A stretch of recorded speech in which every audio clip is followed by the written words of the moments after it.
My dear, people always say childhood is where your sweetest memories are made. But let me tell you, mine was a childhood carved not with sugar, but with salt and ash.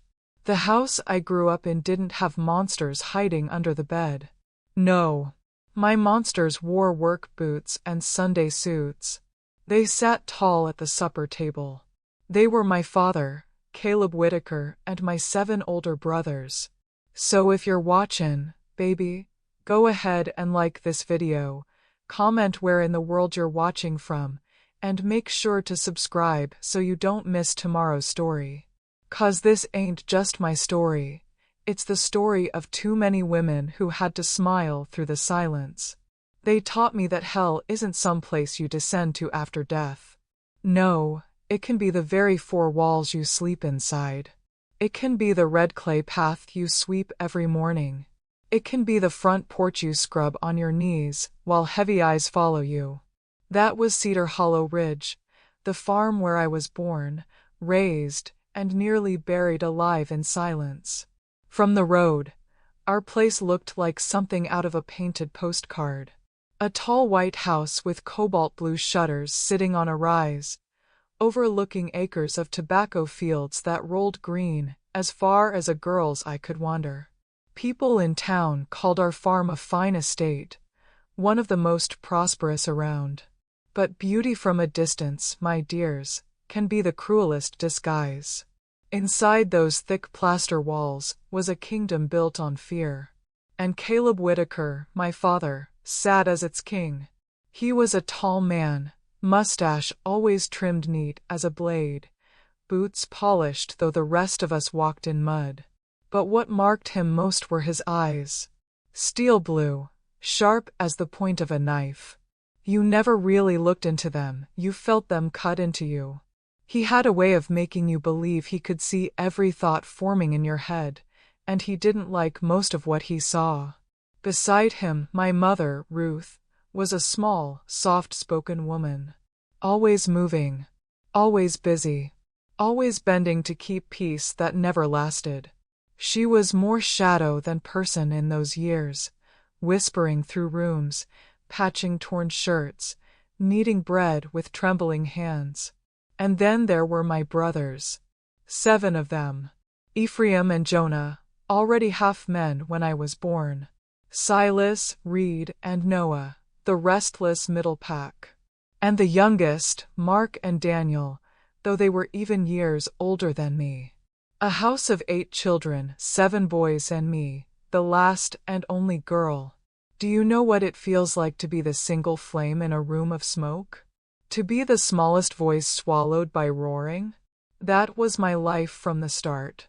Every day began before sunrise. For in the morning, Mama would be rattling in the kitchen, lighting the wood stove until it glowed orange and hot. She brewed black coffee thick enough to stain your tongue, stirred grits in a heavy iron pot, and fried eggs till the pan hissed. I woke not long after to set the table, 9 enamel plates, blue-rimmed, chipped from years of use. 9 tin mugs. At exactly 5, Father took his seat at the head of the table. That was the signal. The men filed in, one by one, voices already loud with plans for the fields and complaints about the work. The scrape of knives on plates, the slam of mugs, the crude laughter of brothers telling jokes they thought were clever, it filled the room like thunder. And there sat Caleb, the king on his throne. He rarely spoke. He didn't have to. He ate slowly, deliberately, while those eyes watched us all. If anyone misstepped, if anyone displeased him, the punishment would come later. Mama and I did not eat there. We served. We filled plates. We refilled mugs. And when the men finished, when the laughter died, we ate cold scraps in the kitchen, if there were any scraps left. That dining table, my dears, was the first place I learned fear. Because it wasn't only about food. It was about order. It was about power. And it was about how invisible a girl like me was meant to be. When I was 6, I began walking to the little rural school 2 miles away, Willow Bend School. The road was red clay, slick in the rain, dusty in the summer. I walked it alone, my books tied together with a strip of cloth. And do you know, that walk became my only hour of freedom. The air felt different when I stepped off that ridge. The trees whispered instead of my father's silence. The birds sang instead of my brother's taunts. And for a few miles each day, I belonged only to myself. School was another world. My teacher, Miss Eleanor Price, saw something in me no one at home ever cared to notice. She told me I was quick with numbers, sharp with words. She lent me books, stories of faraway places where girls could speak, laugh, dream. Each book was like a window I could crawl through, if only in my mind. But when the bell rang at the end of the day, I walked that long road back to Cedar Hollow, and the window closed. Inside the house, I carved out a tiny kingdom of my own, hidden up in the attic under a broken skylight. It wasn't much. A notebook where I scribbled stories, 2 colored ribbons I'd scavenged from festival grounds, and a cracked mirror that still managed to show my face. When it rained, water dripped onto everything. When the summer heat swelled, the air baked me. But none of that mattered. Up there, in that dusty corner, I could breathe. My brothers never let me join them in fishing or playing ball. Go back to the kitchen, Lila, they'd sneer. Their games with me were crueler. They'd yank my hair until my scalp burned, steal my little treasures, shove me down hallways just to hear me cry. "You're learning to be strong," Reed said once, smacking the back of my neck so hard my vision blurred. "A woman ought to know her place." And father? He would watch from his old leather armchair in the living room, the one with the seat worn into the exact shape of his body. That chair was his throne, and we all knew it. When my brothers mocked or shoved me, he didn't stop them. Sometimes he laughed. Not a laugh of joy, my dears. No. It sounded like a storm breaking on the horizon. Low at first, then rolling louder, heavier, until it filled the whole room. That laugh chilled me deeper than any blow. Because it meant cruelty was entertainment. It meant he was pleased. Even now, all these years later, when the night is very still, I can hear that laugh echoing. Mama tried to shield me the only way she knew. At dawn, while combing my hair, she whispered rules. "Stay invisible, Lila. Don't draw their eyes. When your father or brothers come in, you leave. Don't answer back, no matter what. Lower your head, child. Survive by being small." Fear had made her body smaller, her voice quieter, her spirit dimmer. And she thought the only gift she could give me was how to shrink, too. But in secret, when the house finally quieted, she gave me something more. She crept to my mat in the kitchen, sat on the cold floor beside me, and sang songs from her own childhood in Kentucky. Soft lullabies about valleys and rivers, about birds that flew so far they found the sea. And as I closed my eyes, I imagined myself as that bird, lifting off from Cedar Hollow Ridge, flying past the tobacco fields, past the forest, past everything that chained me. One day, I promised myself I would find that sea. That promise was the ember. By day, I learned to make myself invisible. By night, I fed a quiet anger. Every shove, every laugh, every time my father's eyes bored into me, I tucked it away. I didn't yet know it, but that coal inside would grow hotter as the years went on. And when the time came, it would burn through every chain that farm had bound me with. Because you see, my dears, even the smallest, most silenced girl can grow into a woman who no longer bows her head. And the first real test of that member came when I turned 13. But that, my love, is a story for part 2. So if you're listening, don't go just yet. Like this video so more eyes can find it. Share it so more hearts can carry it. And make sure you subscribe, because the story only gets darker and more defiant. My dear, I told you before that when I was little, I learned how to make myself invisible. It was the only way Mama knew to protect me. But invisibility has its limits. When a girl's body begins to change, suddenly she is noticed in ways she never wanted. I was 13 when Cedar Hollow stopped seeing me as a child and started looking at me as something else. And that was when the danger truly began. The summer of my 13th year, 1963, was brutal. The tobacco fields shimmered with heat, the red clay road cracked like dry skin, and our well seemed to run lower every day. I turned 13 in July. There was no party, of course. In our house, a girl's birthday wasn't cause for celebration. But Mama, in her quiet rebellion, saved one egg for weeks, hiding it away from the men. She baked me a small yellow cake no bigger than her palm, sweetened with a little honey she had bartered from a neighbor. We ate it together, crouched in the pantry, as if we were thieves stealing joy. The taste of that warm honey cake is still with me, sweeter than anything I've had since. But later that day, as I walked down the hallway, Ephraim, the oldest of my brothers, already 34, married, with a house of his own at the far edge of the property, looked at me with a gaze I'd never seen before. He smirked and said, "Well, well, Lila's turning into a woman. She's going to be trouble." The way he said trouble sent ice down my spine. It wasn't a joke. It was a warning. And once I saw it in Ephraim's eyes, I began to notice it in the others too. Conversations that used to carry on loud and careless now stopped when I entered a room. Heads turned. Eyes lingered. Sometimes I heard snickers. Sometimes low whistles. I changed the way I moved through the house. I avoided the barn, the shed, the back porch, anywhere I could be cornered. I rose earlier to bathe in the outdoor tub before the rooster crowed, scrubbing quickly, heart pounding, before anyone else stirred. I carried my shoulders hunched, my steps quiet. But no matter how small I tried to be, I could feel those eyes. At school, I pretended nothing was wrong. Miss Price, my teacher, kept praising me for my arithmetic, telling me I was quick with fractions, sharp with sums.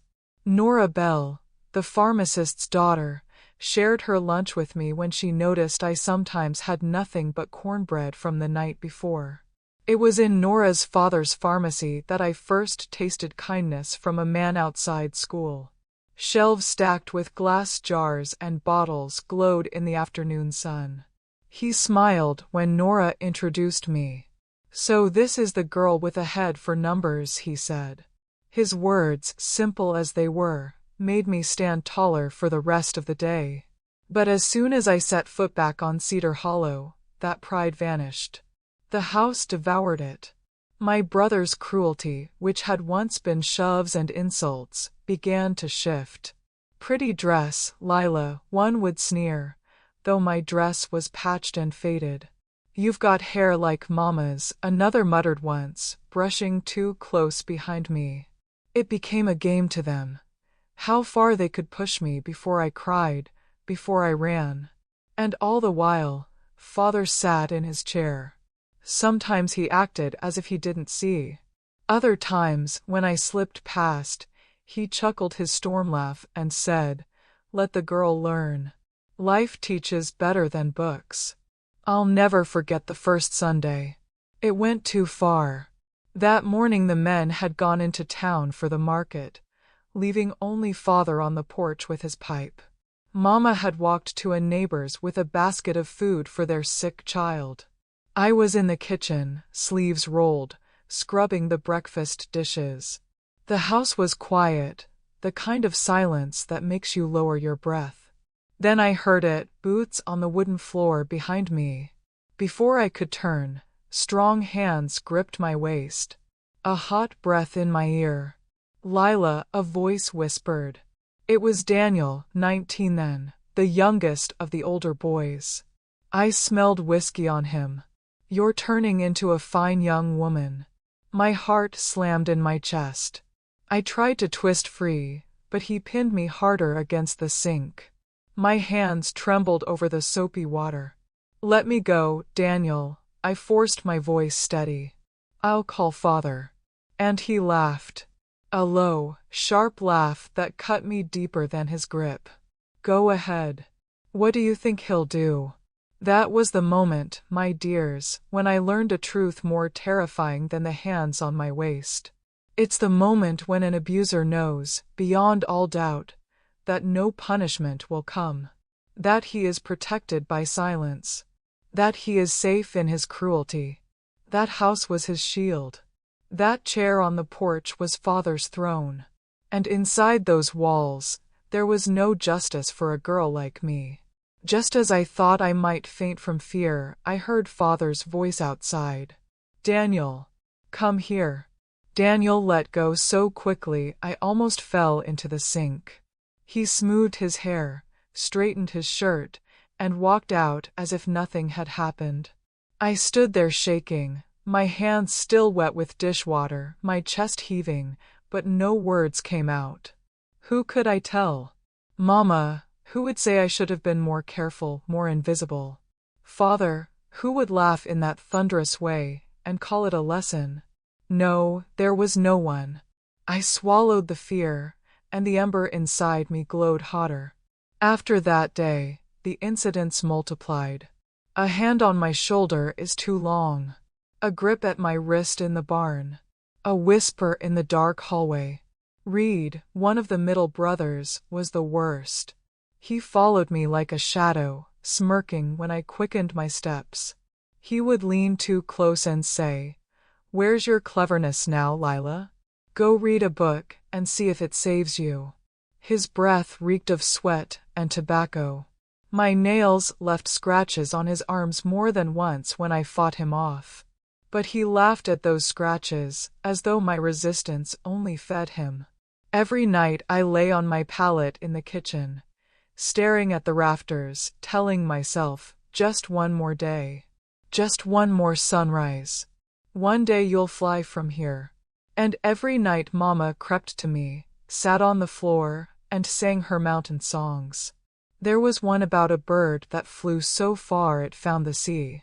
I clutched the sound of her voice like a lifeline, though she even whispered, "Stay small, child. Don't anger them."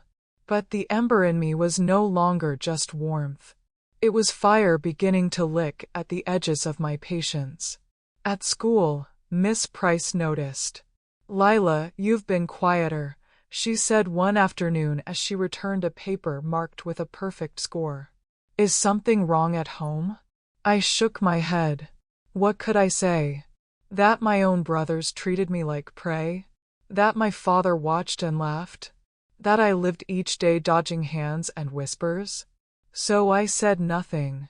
But in my silence, I began to dream bigger. When Nora Bell invited me after class to her father's pharmacy, I stepped into a place of glass bottles, bright light, and kind words. The air smelled of herbs, not sweat and pipe smoke.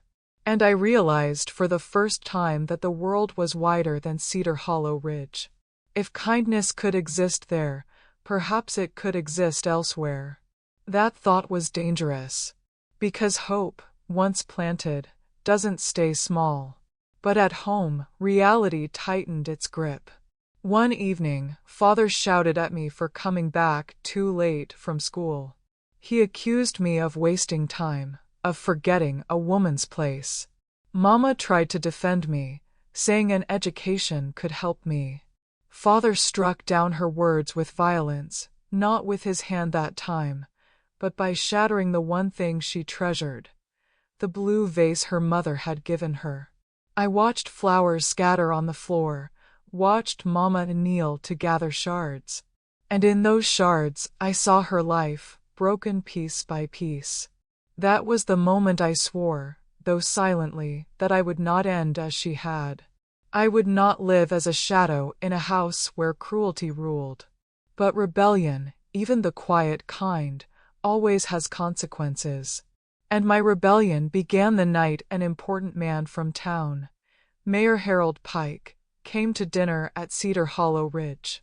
I was serving pie when he said he needed young people who could read and do numbers for his new office. Before I could stop myself, I said softly, "I can read, sir. I can do numbers." The room froze. Father's eyes burned into me like hot irons. The mayor smiled. "An educated young lady, rare around here." And in that moment, for the first time, I saw fear in Caleb Whitaker's eyes. Fear of being exposed. Fear that his house of silence had a crack. But fear makes dangerous men more dangerous still. My dears, that crack, the one I opened with a single sentence, was the beginning of the storm. And what came after that supper would test every ounce of strength I had. But that is a story for part 3. So if this chapter has reached you, let me know with a like. Share it so someone else may find strength in it. And make sure you subscribe, because the storm over Cedar Hollow was only beginning. My dear, when I look back now, I realize that everything turned on that one small moment, me daring to open my mouth in front of Mayor Pike. Just a sentence, no louder than a breath. "I can read, sir. I can do numbers." That was all it took to set the house on Cedar Hollow Ridge ablaze, not with fire, but with suspicion, rage, and punishment. Because when a tyrant feels his control slipping, he doesn't loosen his grip. He strangles tighter. The supper with the mayor ended with polite laughter and glasses clinking, but I could feel Father's eyes on me all night. They followed me as I cleared plates, as I fetched more wine, as I stood quietly behind Mama. His smile for the mayor was thin, stretched like a blade, but the storm in his gaze was meant for me. As soon as the car headlights disappeared down the dirt road, the mask fell. Father called me into the shed behind the house. The place smelled of rust and oil, the air damp with shadows. I knew what that shed meant. It was his private courtroom. "Who do you think you are?" he hissed, fingers stabbing the air. "Speaking in front of a man like that. Embarrassing me in my own house. Do you want people to think I can't control my daughter?" I kept my eyes on the dirt floor, hands trembling at my sides. "I only told the truth, sir. The truth." His voice was low, then it snapped sharp. "The truth is a woman belongs in the kitchen, not in front of men's business." When I dared whisper, "But I need school, Father," his face changed. For a heartbeat, shock flickered, his daughter defying him. Then came the calm. That deadly calm I feared more than shouting. "So you've found your voice," he said, smiling without warmth. "We'll see how long it lasts." That night, he gathered all my brothers in the parlor. The fire flickered, shadows dancing across their hard faces. Mama and I served coffee, though my hands shook as I poured. Father leaned back in his chair, the old leather one worn in his shape, his throne, and said, "It seems our Lila is forgetting her place. Thinks she can talk when not spoken to. Thinks she can shame me in front of the mayor." Silence filled the room. Some of my brothers glanced at me with smirks. Others avoided my eyes. Father's voice deepened. "From now on, she will learn her lesson. No more favors. No more ease. Let her see what her cleverness earns." His words were law. And so began what I came to call the months of purgatory. At dawn, I no longer just helped Mama. I took on nearly every chore. Lighting the stove, fetching water, milking cows, washing laundry in the cold creek, cleaning rooms, feeding chickens. By midday, I was sent to the fields, hauling bundles heavier than my small frame could manage. At dusk, I scrubbed the barn floor till my fingers blistered. Day after day, my body wore down. My hands cracked open, raw from lye soap and rope.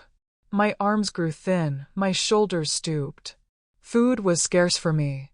I was always too slow, too careless, so often my share was taken away. Mama tried to slip me scraps, a boiled egg tucked in a dish towel, a heel of bread hidden under her apron. Sometimes she took a chore from me when the men were gone, whispering, "Please, child, apologize to him. Ask forgiveness before this kills you." But I couldn't. Something inside me refused. I knew Father didn't just want an apology. He wanted to surrender. He wanted me to bow my head so low I'd never lift it again. No, I thought. Better blisters than chains. The worst of it wasn't the work. It was the way my brothers treated me with Father's blessing. Their pinches turned to grabs. Their jokes turned to whispered filth. And when I fought back, scratching, pushing, they laughed harder. "Where's your cleverness now, Lila?" Reed taunted one afternoon as he blocked me in the barn doorway, pressing his weight against me. "Say your numbers, little schoolgirl. See if they save you." I shoved past him, heart pounding, shame burning my face. But I caught the glint in his eyes, the enjoyment of my fear. That was when I realized cruelty had become their sport. And Father? Sometimes he ignored it. Other times, he chuckled from his chair. Once, when Mama dared to tell him they were too rough, he barked, "Let the girl learn how the world works. Better she learns here than out there." Out there. As if beyond Cedar Hollow Ridge lay a worse fate. But I had begun to suspect the opposite. At school, I was fading. Miss Price noticed my hollow cheeks, my dark circles. She asked softly if something was wrong. I shook my head. What could I tell her?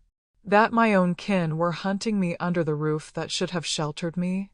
But even in silence, she must have seen. I saw worry in her eyes.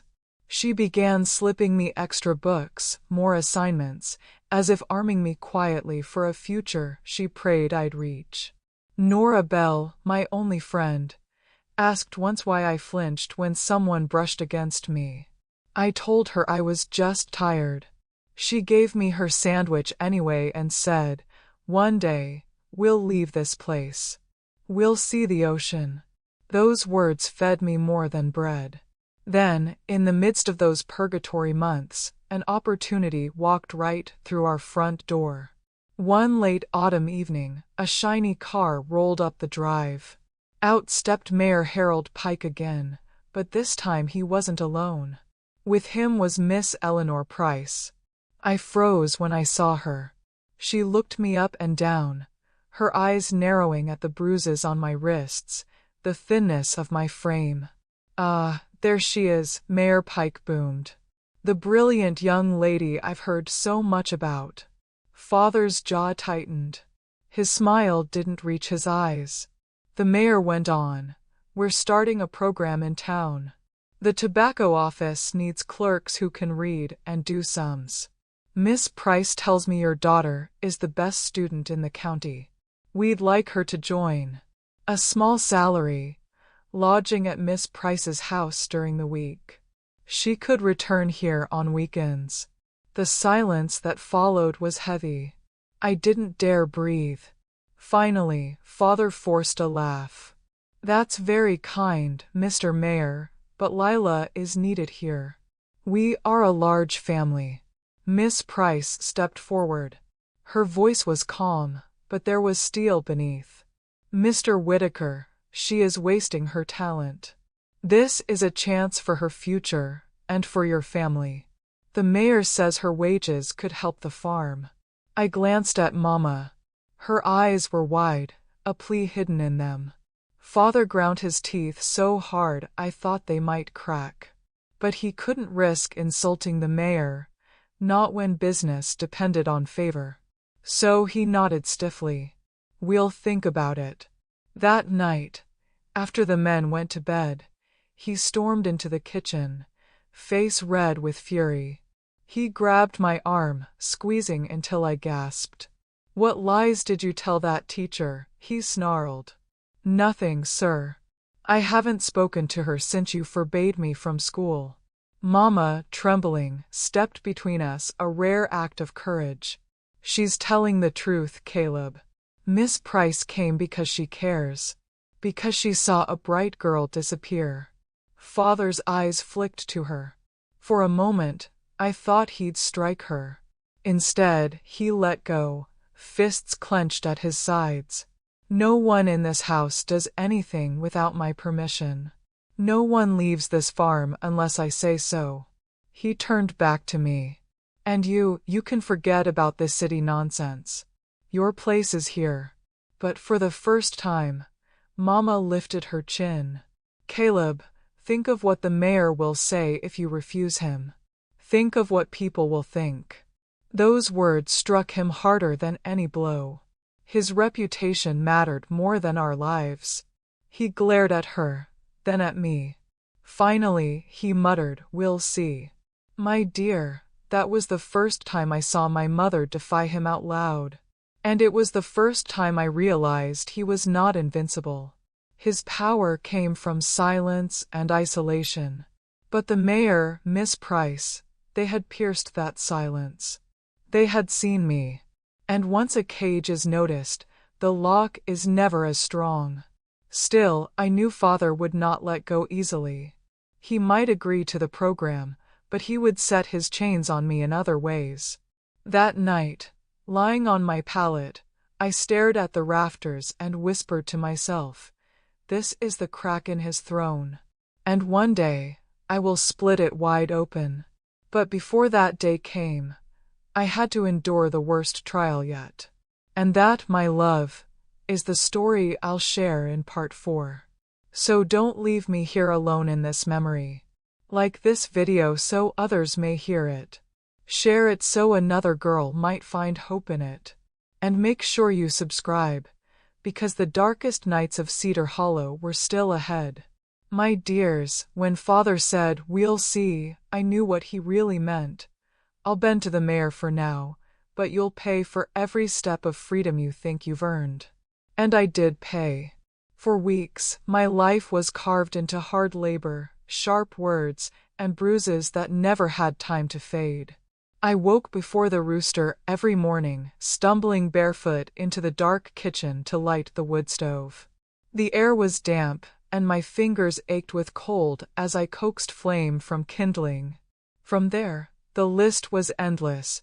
Draw water from the well, haul buckets till my shoulders burned, feed the chickens, milk the cow, stir the grits until they thickened into paste.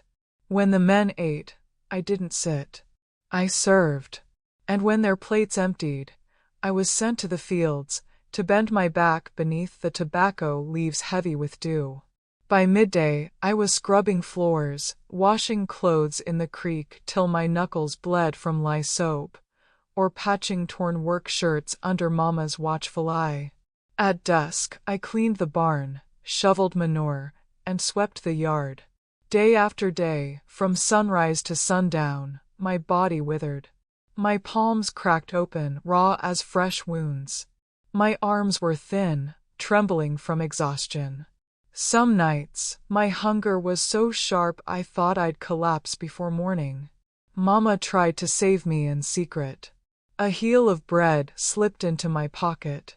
A boiled egg hidden under a rag. Sometimes she took a task from me when the men weren't looking, though her hands were just as worn. "Please, Lila," she whispered once, eyes glistening. "Ask your father's forgiveness. End this before it kills you." But I couldn't. Something in me refused to bow. I knew if I gave him that apology, it wouldn't be words he wanted, it would be my spirit, broken forever. Better to ache and starve than surrender my soul. What cut deeper than the work were my brothers. Father had given them silent permission to teach me a lesson. They took it like wolves take the scent of blood. Pinches became grabs. Shoulder shoves became lingering touches. Jokes became whispers so foul they curdled my stomach. Reed, especially, seemed to thrive on it.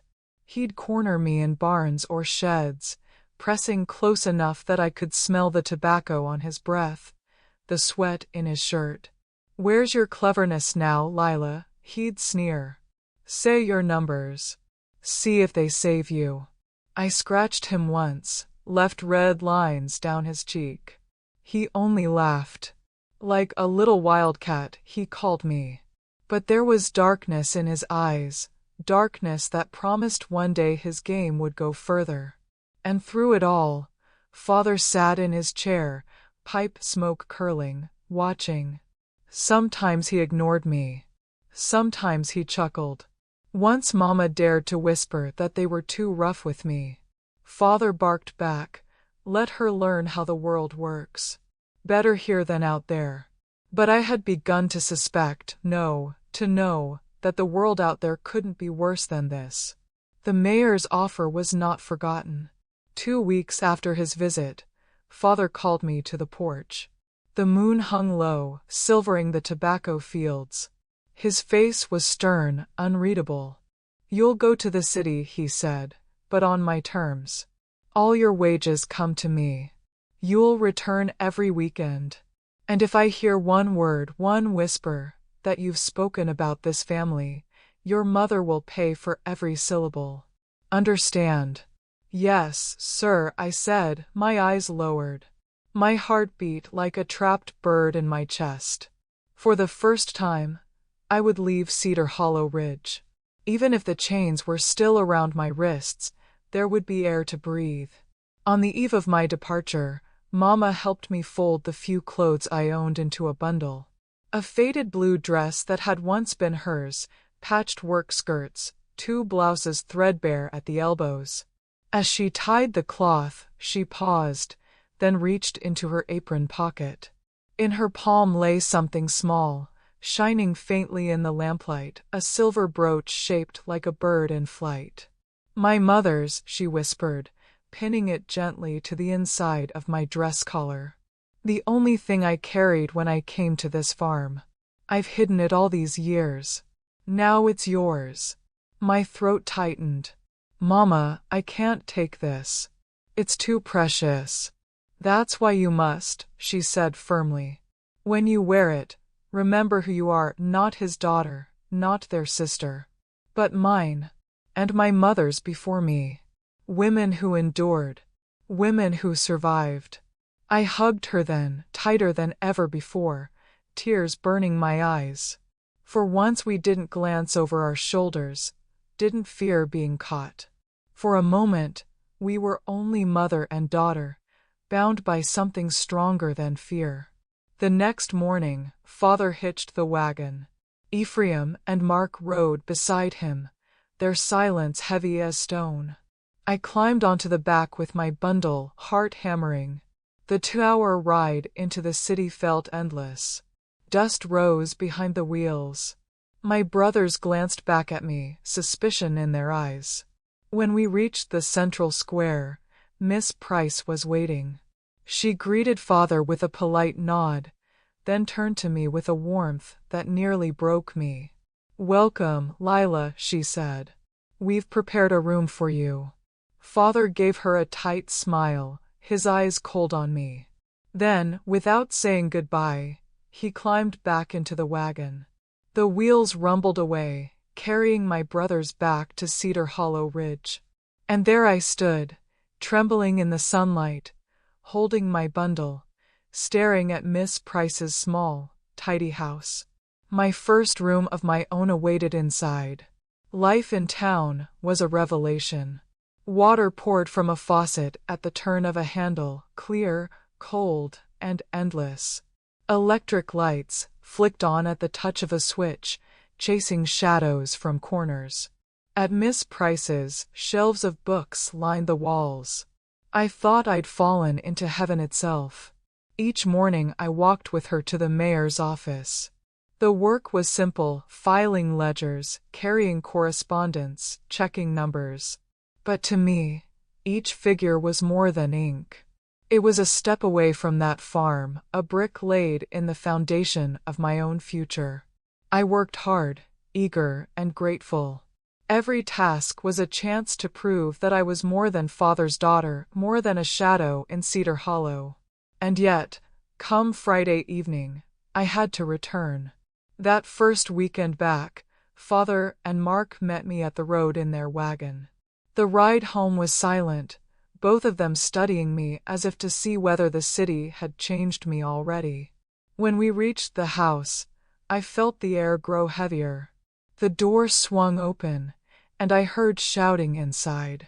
Father's voice, louder than usual, slurred with drink. Mama's muffled sobs.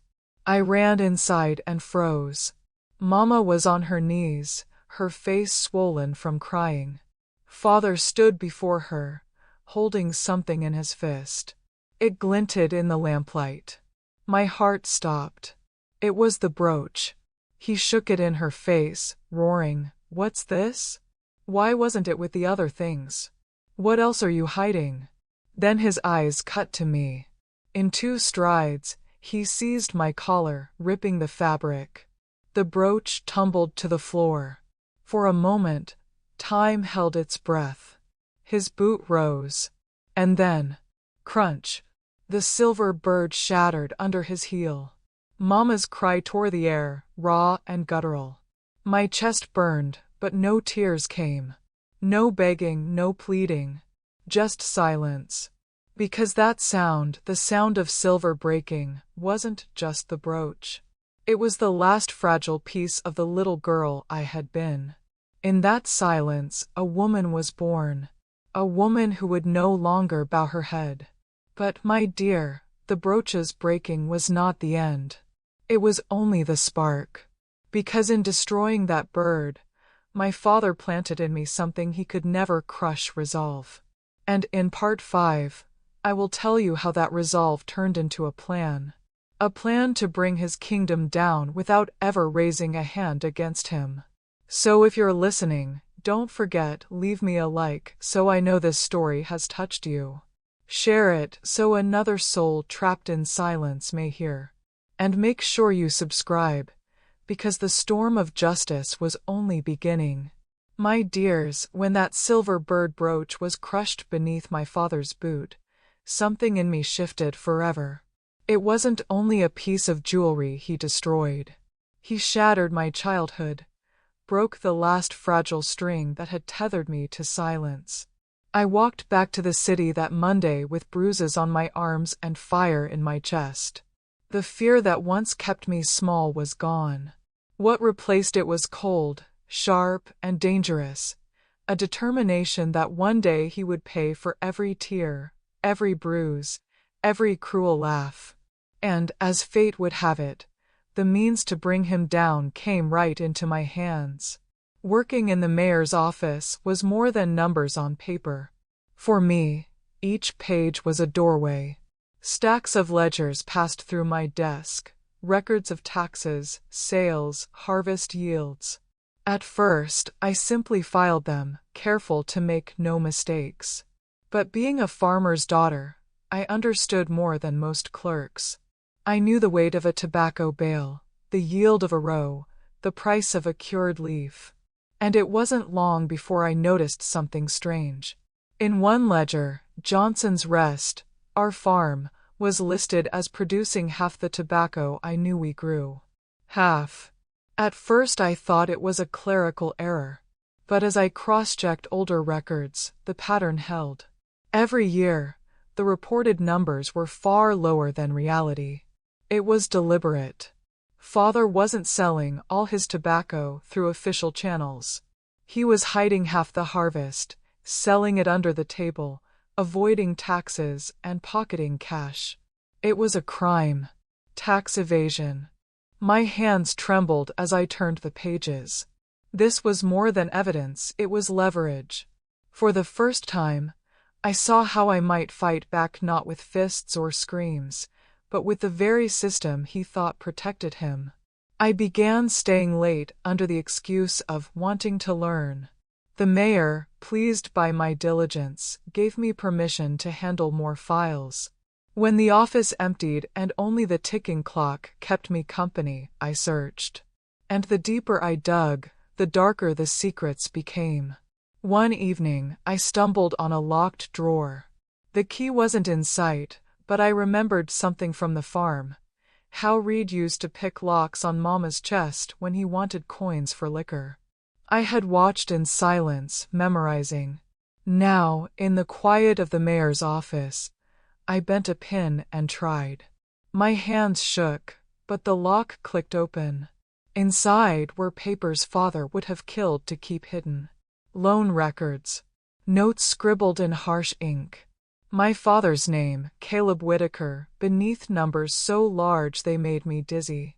And beside them another name, Raymond Cole. I knew that name. Everyone did. A lone shark, ruthless, feared across counties. Men whispered about him breaking legs, taking farms, ruining families. And my father owed him. Not just a little. Enough that even with hidden profits, he was barely paying interest. The principal remained untouched. I sat there in the dim lamplight, the evidence spread before me, and felt something like triumph for the first time. In the weeks that followed, I gathered every scrap I could find. I listened closer in the office, ears sharp when the mayor spoke of tax agents sniffing around. I noticed mentions of suspicious underreporting in the Western County, the very region where Cedar Hollow sat. Piece by piece, the puzzle formed.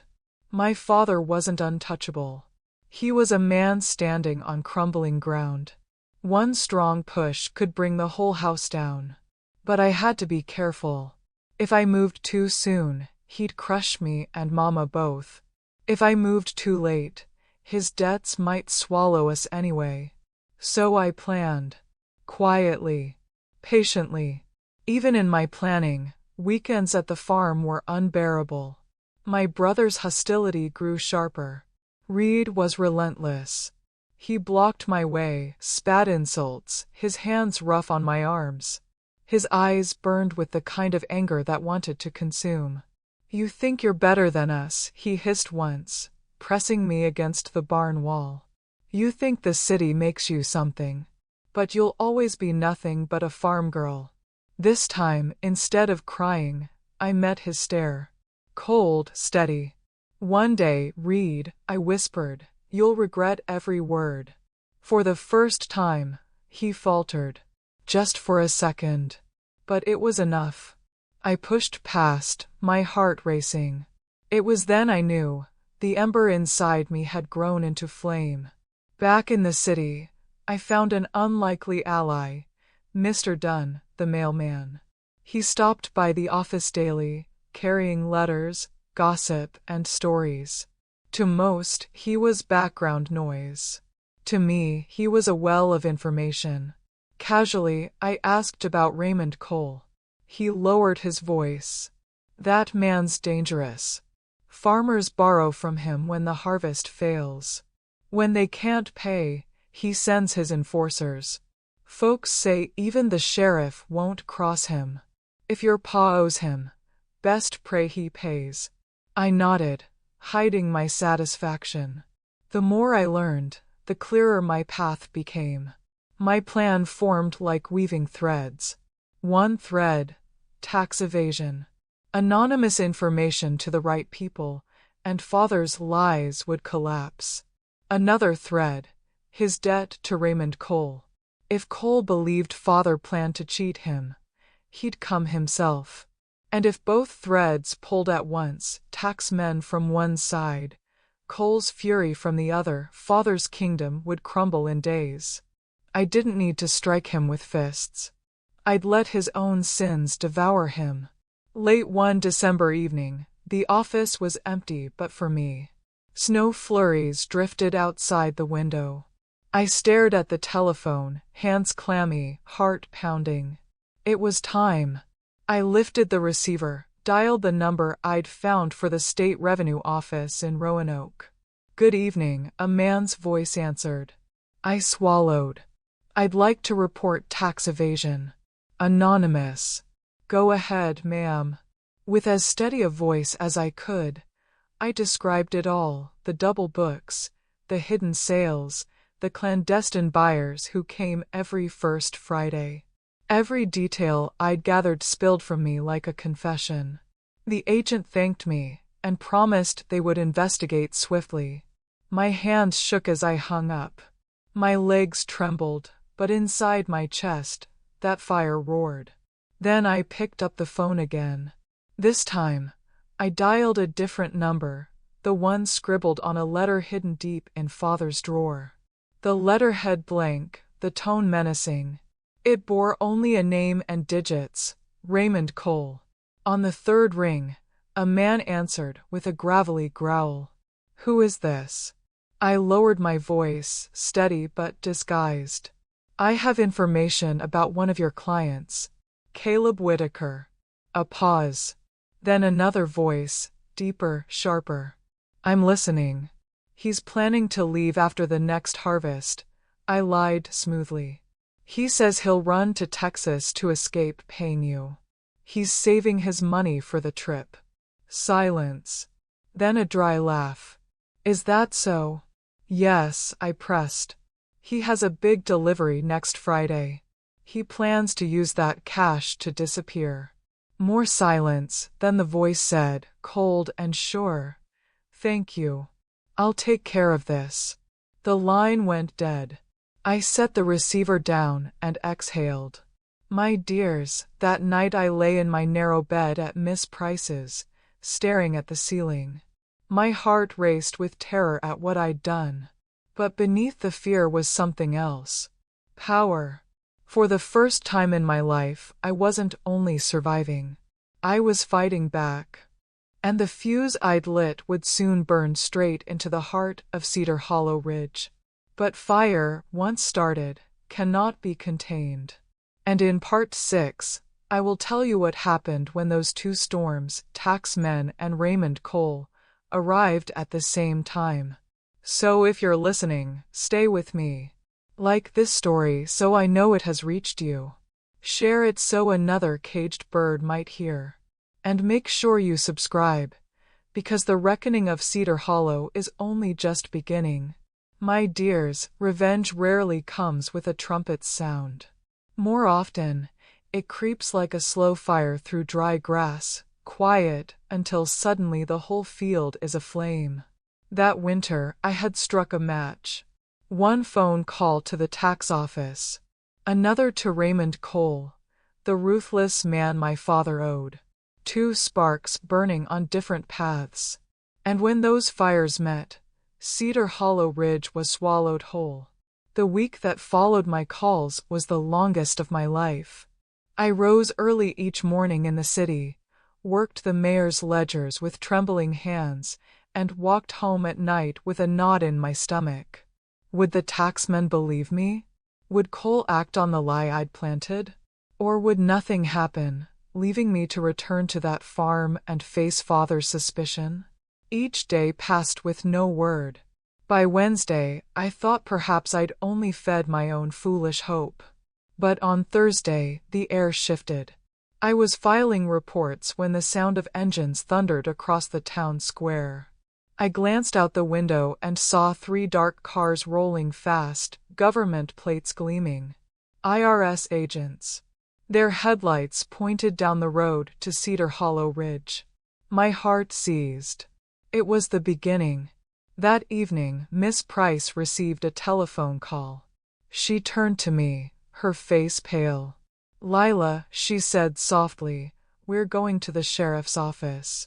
They've asked for you." My knees nearly gave way. At the station, 2 men waited. The sheriff and an IRS officer with spectacles perched low on his nose. They told me the news in clipped tones. "Miss Whitaker," the agent said, "we raided your family's farm today. We found substantial evidence of tax evasion. Your father and brothers resisted arrest. They've been taken into custody." My breath caught. "And my mother?" "She's safe," the sheriff said, softer than I'd ever heard him. "Shaken, but safe." I nearly collapsed from relief. But then he added, There was another party at the farm when we arrived. A man named Raymond Cole and 2 of his men. Do you know him? I shook my head quickly, though of course I did. Only by name, sir. The agent frowned. Strange coincidence, his arrival just before ours. Seems someone tipped him off that your father planned to run. I kept my face still, though my insides twisted. Coincidence, indeed, I thought. When they drove me out to the farm, I barely recognized the place. Patrol cars lined the yard, red and blue lights flashing against the White House. Windows were shattered, furniture overturned. The air still carried the smell of pipe smoke and gun oil. I stepped down from the car and saw Mama on the porch, a blanket around her shoulders, a teacup trembling in her hands. A young social worker sat beside her, murmuring comfort. "Mama," I cried, running to her. She rose and folded me in her arms, shaking as if she might break apart. "It's over," I whispered, my voice fierce in her ear. "It's over, Mama. For good." Later, I learned what had happened. When the IRS cars turned down the lane, Father and my older brothers were already in the middle of a confrontation with Cole. The loan shark had arrived furious, waving a letter of debt in my father's face. "You think you can run to Texas without paying me, Whitaker?" Cole spat, shoving him hard enough to knock his pipe from his mouth. My father roared back, pride blinding him. Chairs broke, fists swung. My brothers joined the fight, but Cole's men drew pistols. The scene was chaos, rage, debt, and desperation all colliding. And that was the moment the tax men arrived, storming through the door with warrants and authority. Father bellowed. My brothers resisted. Reed swung at an officer, earning himself a broken nose and a charge of assault. Ephraim tried to run out the back and was tackled into the mud. Even Daniel, the youngest, was dragged out kicking, cursing the whole way. As for Father Caleb Whitaker, the king of Cedar Hollow Ridge, he was led away in iron handcuffs, shouting about betrayal, about liars, about how no one would ever bring him down. But his kingdom was already dust. I stood on that porch that night, looking at the house that had been both cradle and cage. Men I had feared all my life were being shoved into patrol cars, their heads bowed, their pride shattered. And do you know what I felt? Not joy, not even triumph, only a vast, aching sadness. Because even monsters are human. And in the end, they had destroyed themselves with their greed, their cruelty, their ignorance. They were prisoners, too, not of the sheriff's jail, but of their own hearts. Mama's hands clutched mine as we turned our backs on Cedar Hollow. The sheriff asked where we would go. Miss Price offered her home. I looked one last time at the house on the hill. Its windows were black holes, its walls scarred, its doorway crooked. It had been a fortress of fear, but it was no fortress anymore. "Burn it if you want," I whispered under my breath. It already burned me. The months that followed were strange, like stepping out of the shadows into the sun. Mama and I stayed with Miss Price. She gave us not just shelter, but dignity. For the first time, Mama had a room of her own with a door she could close, and she cried herself to sleep the first night, not from fear, but from relief. I continued at the mayor's office, my reputation now sealed by what had happened. He called me sharp as a tack and doubled my pay. Mama found work as a cook in a wealthy household, where she was treated with respect and given Sundays off, something she had never imagined possible. As for Father and my brothers, the trial was swift. Tax fraud, resisting arrest, assaulting officers, it piled high. My older brothers were sentenced to years in prison. The younger ones were released earlier, but the farm was seized, sold to cover debts and back taxes. Cedar Hollow Ridge was no more. One night, sitting on Miss Price's porch, Mama asked softly, "You did this, didn't you?" I didn't answer at first, but she turned those weary eyes on me, the eyes of a woman who had lived 25 years in chains. So I nodded. A small smile touched her lips. Not joy, not pride, something deeper. Recognition. Relief. "You did what I never could," she whispered. I laid my head against her shoulder, the night air cool and kind, and felt, for the first time, that we were free. My dears, that was the reckoning. That was the night the kingdom fell. But endings are not only about destruction. They are also about what comes after. And in part 7, I will tell you how Mama and I built a new life from the ashes, how I found love, and how the silver bird that was crushed still taught me to fly. So don't leave me here, my loves. Like this story if it has touched you. Share it, so another trapped heart may know freedom exists. And subscribe, because the true rebirth, the life after Cedar Hollow, awaits. My dear, when Cedar Hollow Ridge fell, it wasn't just a farm that ended. It was a curse. A curse that had chained my mother and me after her. And when it finally cracked apart, we stepped through its ruins into a life neither of us had dared imagine. But freedom, as sweet as it sounds, is not simple. It comes with scars. It comes with the slow work of learning to breathe again. For the first months after the raid, Mama and I lived with Miss Price. Her home was small, but to us it was a palace. For the first time in our lives, we had doors we could close, walls that didn't echo with shouting. At night, Mama slept in a real bed, and I sat on a narrow cot beside her. She would wake sometimes, trembling, still expecting Father's voice to boom down the hall. But then she'd see the quiet lamplight, the lace curtains, the shelf of books Miss Price kept near the bed. And she'd whisper to me, "We are safe, child. Truly safe." I think she had to say it aloud so she could believe it. Meanwhile, I continued at the mayor's office. With Father gone, my work there was no longer just refuge, it was a calling.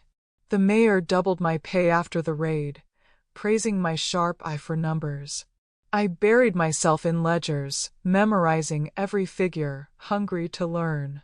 But still, I walked carefully. I never breathed a word of what I had done, about the phone calls, the plan that had toppled the Whitakers. Mama knew, yes, but no one else. To the world, it was a coincidence of timing, a sudden downfall. And I let it stay that way. Because my revenge wasn't about boasting. It was about survival. By spring, Mama found work as a cook in the house of a wealthy merchant family. They respected her, paid her well, gave her Sundays off and a room of her own. I'll never forget her face that first evening, standing in her small chamber with fresh linens folded neatly on the bed.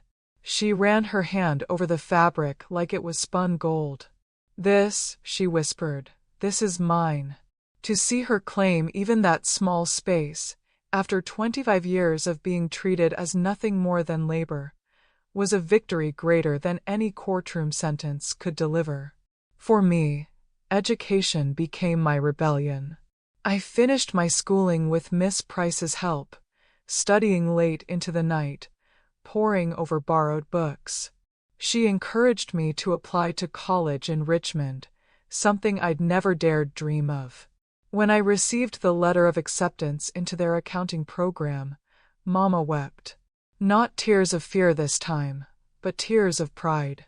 "You're breaking the chain, Lila," she told me, her hands trembling as she held the letter. "You'll live a life no Whitaker woman ever had." College was another world entirely. Bustling streets, tall buildings, young people carrying books and ideas like lanterns. At first, I felt out of place, a farm girl with patched clothes, my voice still timid. But slowly, I grew into it.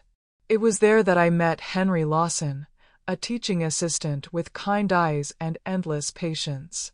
He saw me struggling over advanced figures one afternoon and offered help. What began as study sessions turned into long walks, then quiet talks about dreams and futures. When I finally told him my past, not all the horrors, but enough, he didn't look at me with pity. He looked at me with respect. "You're the strongest woman I've ever met," he said. And for the first time, I believed it might be true. Mama came to live with me after I graduated, in a small apartment Henry and I shared. She blossomed there like a flower finally given sunlight. She learned to read, taught herself crochet, and filled the rooms with bright blankets she made by hand. She laughed more in those years than I had ever heard before. When she passed away in 1998, at the age of 85, it was peacefully, in her own bed, surrounded by family. Not on her knees in a kitchen, not silenced by fear, but as a woman who had lived her final years in dignity and love. I like to believe she carried that silver bird with her in spirit, even though its metal had been crushed. Henry and I married in 1972.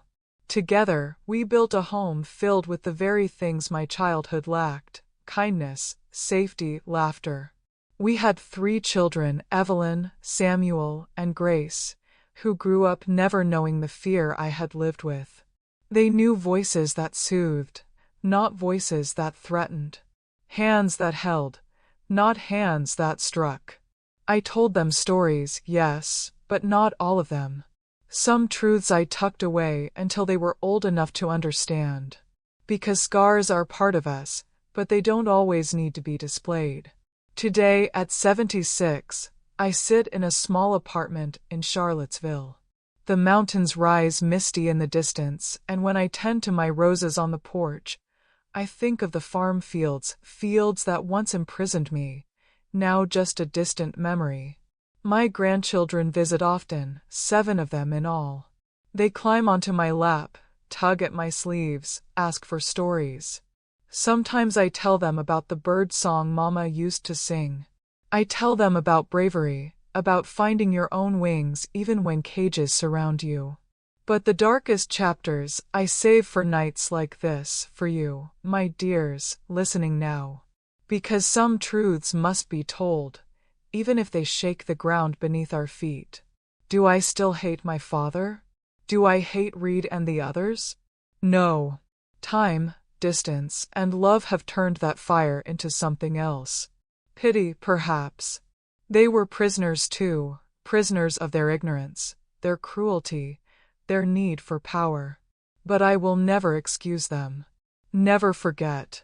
What I have learned is this: our greatest revenge is not in punishing those who wronged us, but in living so fully, so joyfully, that their cruelty no longer holds power. By breaking the chain, I gave my children a gift I never had: a safe home. And by telling my story, I hope to give you a gift too: the knowledge that no matter how deep the darkness, there is always a way to rise.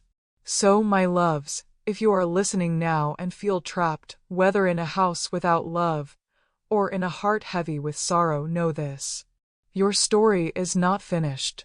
You hold the pen. You can write a new ending.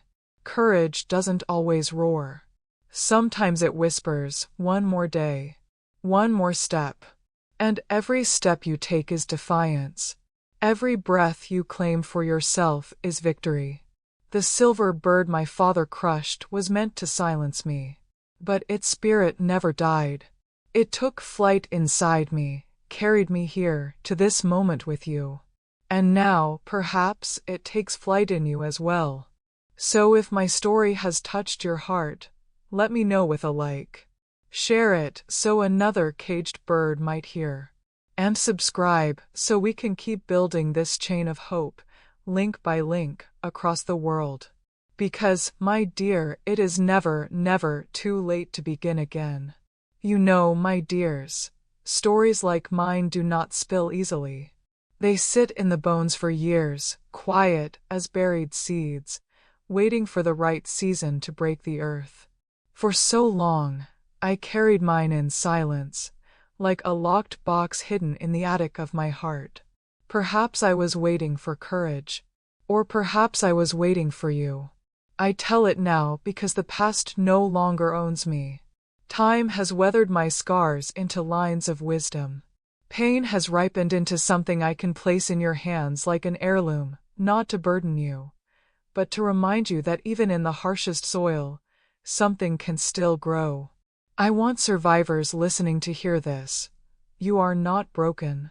You are not finished. Like the bird in my mother's song, you carry wings you may not yet feel, but they are there, waiting to lift you. Darkness may have been your first chapter, but it does not have to be your last. As for me, I've learned that legacy is not only blood or name, it is the story we leave behind, and the strength it plants in others. If my voice trembles less tonight, it is because I know I am no longer speaking just for myself, but for every silenced girl who once believed she had no way out. So, my love, if this story has touched you, let your presence be known. Leave me like a lantern lit in the night, letting me know I am not alone. Share your thoughts in a comment. Weave your voice into this chain of remembrance so we can carry each other through. And subscribe so that together we can keep telling stories that dare to break silence and build hope. And now I will rest my voice. You may call me Lila Whitaker, the girl from Cedar Hollow, but tonight I prefer to be close as simply Lila, the woman who learned to fly. This is my farewell, my rebirth, my soft surrender to the quiet. The brooch may have been broken, but the bird still soars,